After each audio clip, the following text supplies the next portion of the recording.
If you turn on the news right now, you will see thousands of students taking to the streets, banners in hand, slogans echoing through major cities, demanding one thing change.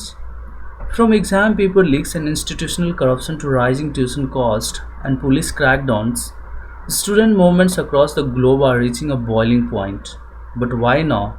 What are they fighting for? And what does this mean for the future? Let's break it down. Every major youth movement starts with the spark. In this case, it's a crisis of trust in education.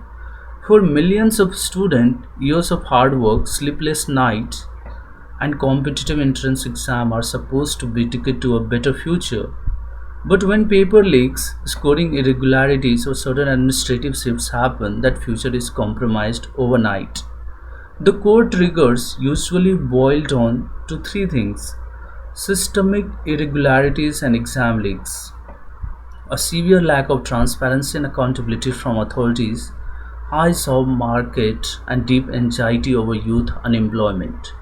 When students feel that the system they relied on is broken, street demonstrations become their last resort to demand basic accountability.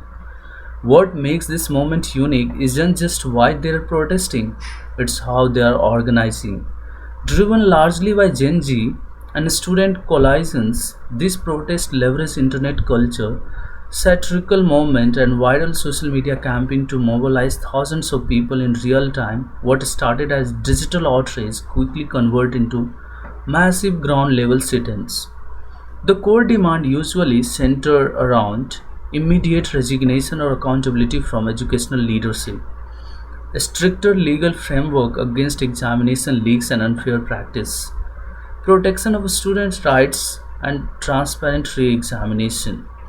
However, authorities and police department often argue that mass marches towards government building disrupts public order, leading to heavy security presence, detentions, and clashes.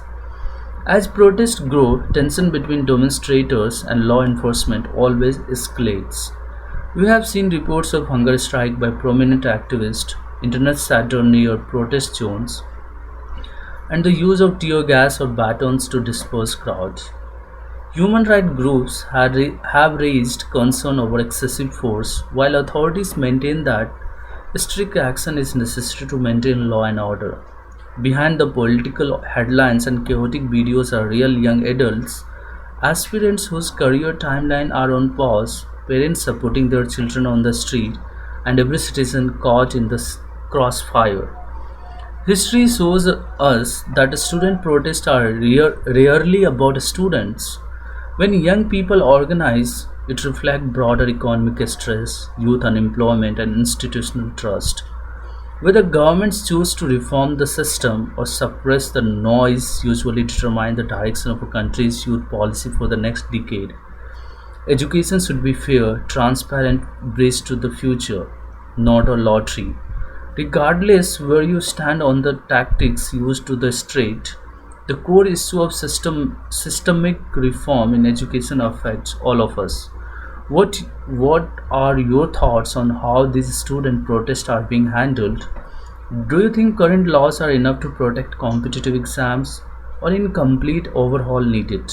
Let's keep the conversation respectful down in the comments. If you found this breakdown helpful, hit the like button and subscribe for more deep dives. Stay curious, stay